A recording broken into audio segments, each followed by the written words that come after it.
So yeah, we are doing Todd Rungren,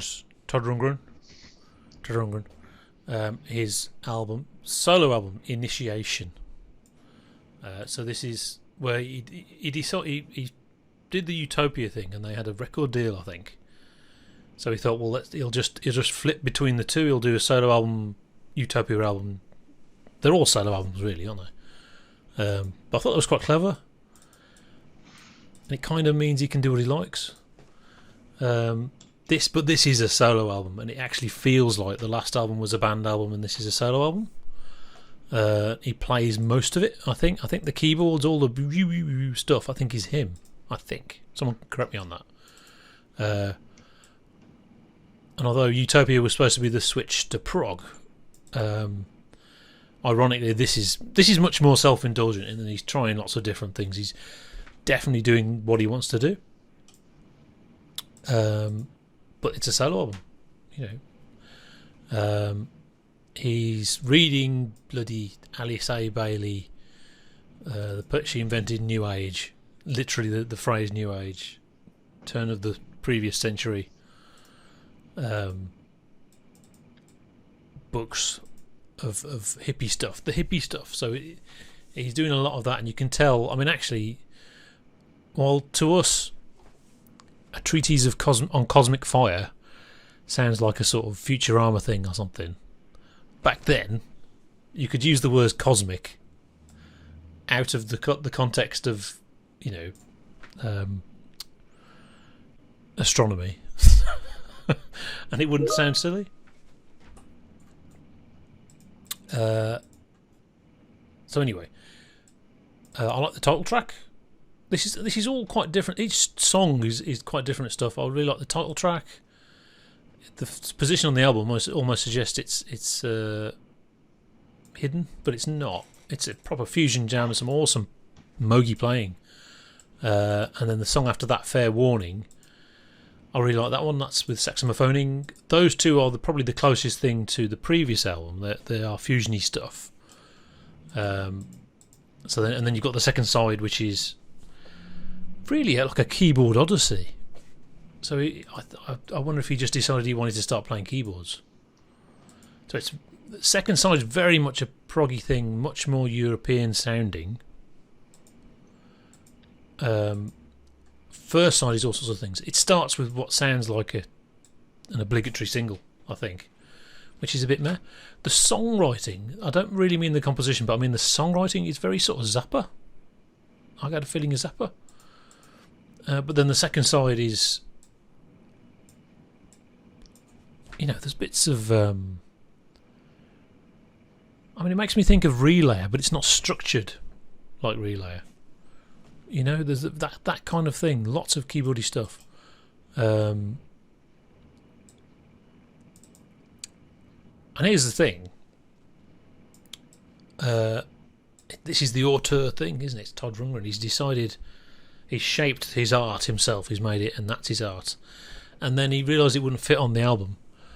So it's all sped up.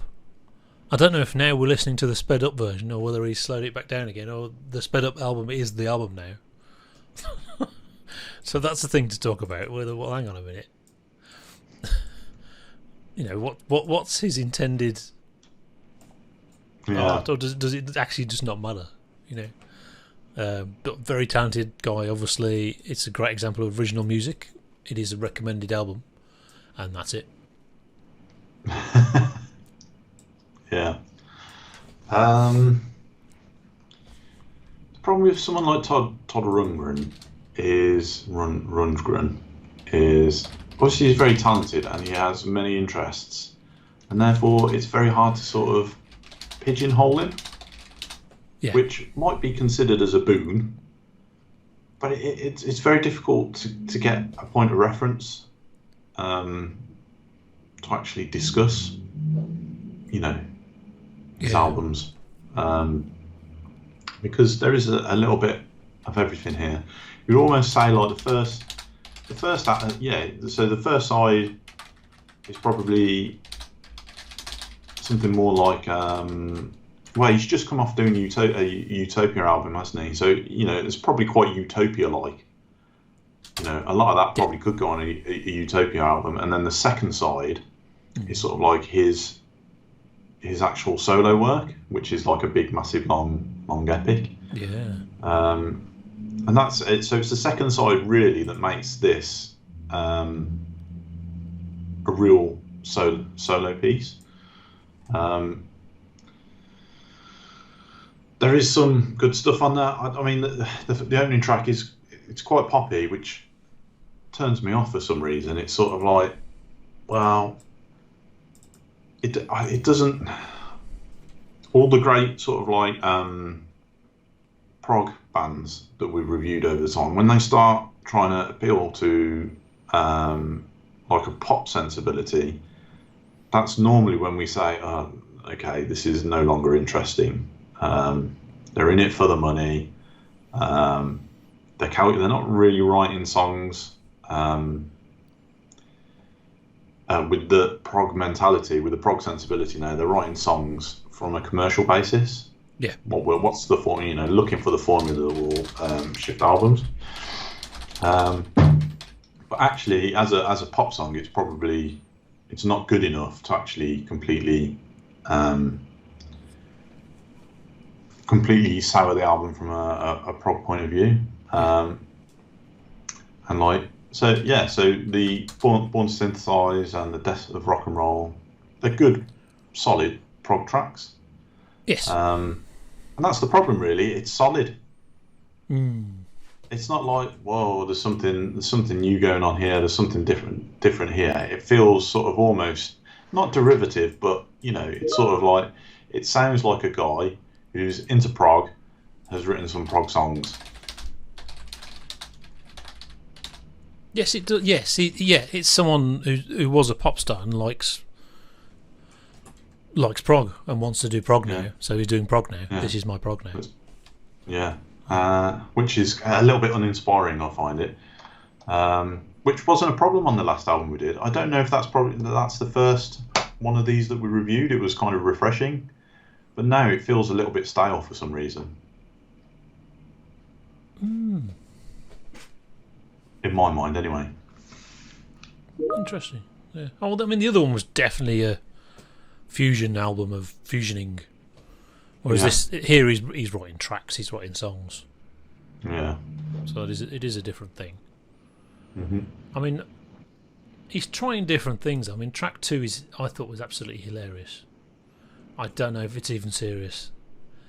It's just him with a voice box thing going, I'm synthesizing. It really sounds like he's just messing about. It made me think, actually, of bloody Momentary Lapse of Reason. I mean, there's a couple of tracks that aren't tracks. It's just filler of Gilmour going, and he, Gilmour was just trying to pad out the album. But I mean, this is him trying things. So I think he's certainly been creative. But you're right, I think a lot of people would see this as being really original, when actually it isn't. This is him having heard all this stuff and doing that. So I'd agree it's derivative. Interesting. Yes. And so ends our review.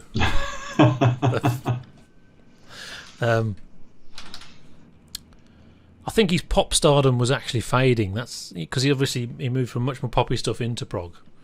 But I think actually the pop stardom was fading. It was just a natural flow of a pop star was reaching the end of the curve. So I think it was a smart thing to do. But I definitely get the impression this is what he wants to do. I mean, by now he was producing, and it's maybe the producing was almost his day job, and then it was a guaranteed.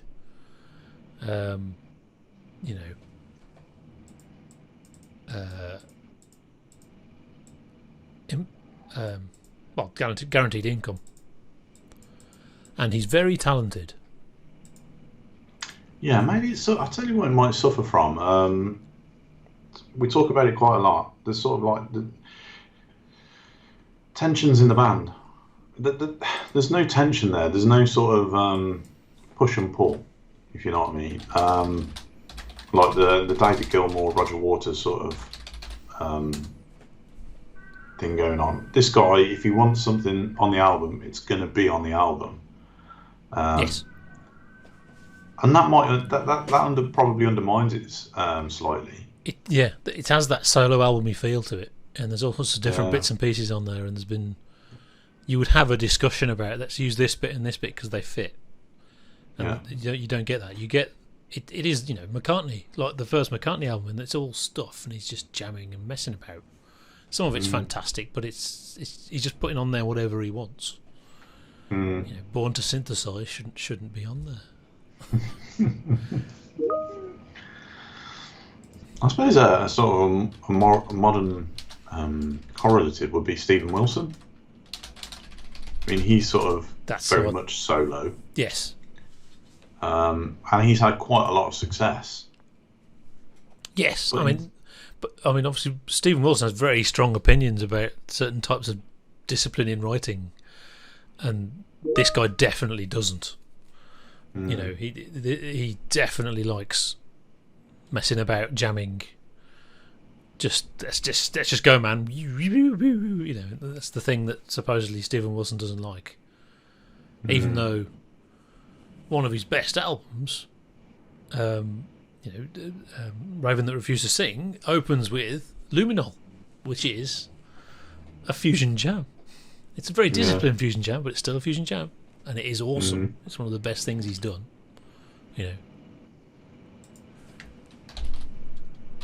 You would have thought him being a producer, that discipline probably comes from being a producer, getting stuff done on budget, on time, and not getting sidetracked.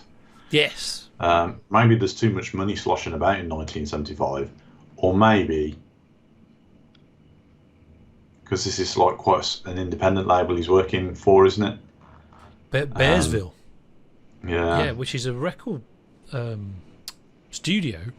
recording studio, where King Crimson recorded. I think he's associated with Adrian Belew, or maybe it's just in Nashville, and that's where Adrian Belew lives. Right. I did mention Adrian Belew last week, I think, but I think you're right. It's much more of a Stephen Wilson thing. It's much more of the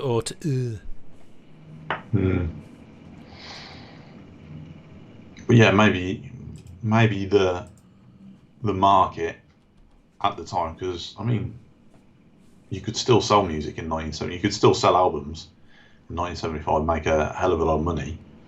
And maybe the fact that it wasn't a major label, there's no real pressure to get something done on time. Yeah.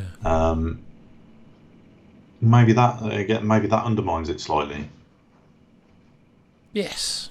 Yeah. Or maybe he's just made the decision, I don't really want to make buckets loads of money, I just want to make decent music. I just want to make my music like. Yeah. That's the big thing I get out of it, is he's just doing whatever he wants. And he's got himself into a position where he can do that. Yeah. Which is rare, obviously. Mm-hmm. Yeah. Even in 1975. I don't think that stays. I think that times changed very quickly. By 1980, that was nobody could. You couldn't. It was impossible to do exactly what you wanted and almost make a living from it unless you funded it from something else. Yeah. So yes, it's a good album, and it's 4 eggs. And this one I did spend a bit more time looking at what people think of it, and it's certainly Todd Rundgren fans definitely think it's amazing, unique, stuff that I imagine we're just not getting.